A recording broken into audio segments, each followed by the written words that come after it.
Remember the first time a horror game genuinely scared you? For me, it's been a while, and it feels like horror games just don't pack the same punch. Why aren't they as scary anymore? Even with cutting-edge titles like Resident Evil Village and Dark Deception Chapter 4, there's a yearning for the raw terror that games like Amnesia, The Dark Descent, Five Nights at Freddy's, and PT delivered. Those classics had a knack for crafting that eerie vibe. Amnesia threw us into pitch-black corridors, defenseless, heightening the sense of danger. The horror came from not just what you saw, but especially what you didn't. Five Nights at Freddy's terrorized us with its creepy animatronics and the tension of enduring each night. The limited point-and-click gameplay made every moment a nerve-wracking experience. That was so scary, And PT, the teaser for cancelled Silent Hill, well, that was one of its kind and my shirt still feels soaked. Gaming titans like Silent Hill, Resident Evil, and Dead Space once set new standards for virtual fear. These titles once stripped away our sense of safety and played with us rather than the other way around. Good old times. And hey, while we're talking about horror, don't be scared by our like and subscribe buttons. They don't bite, I promise.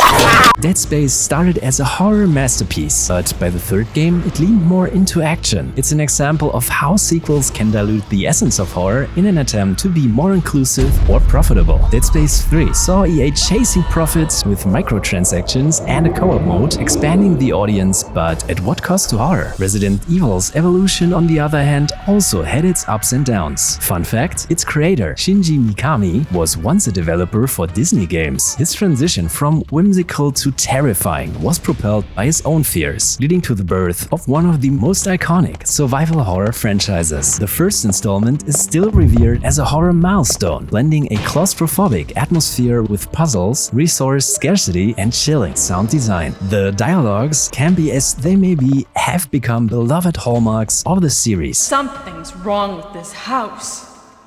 Whoa!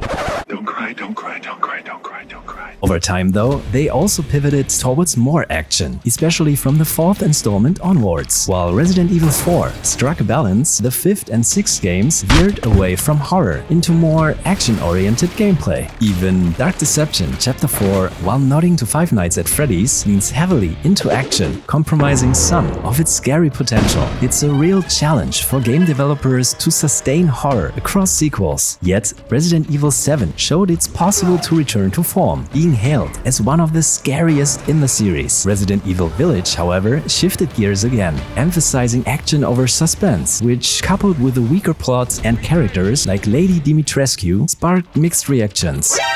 True horror requires developers to tap into deep psychological fears, not just rely on a dark setting and jump scares. Games like the first Layers of Fear did that well by constantly altering perceptions, keeping us on edge. While big studios often face creative constraints,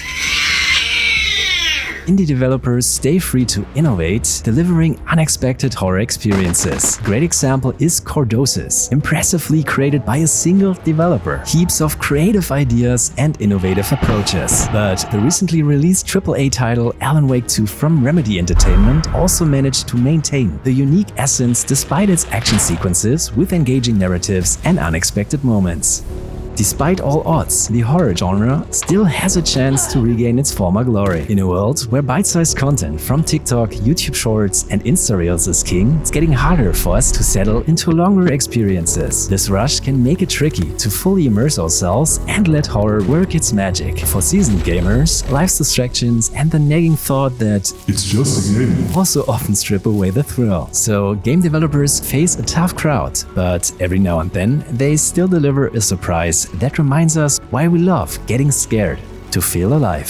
What do you think makes a horror game truly frightening, and which title is your favorite? We're looking forward to your comment, and subscribe if you want to see us again. Until the next one, ballers, and let's hope the next panic attack may already be waiting in some developer's pipeline. I'm so fucking scared right now, you shut up!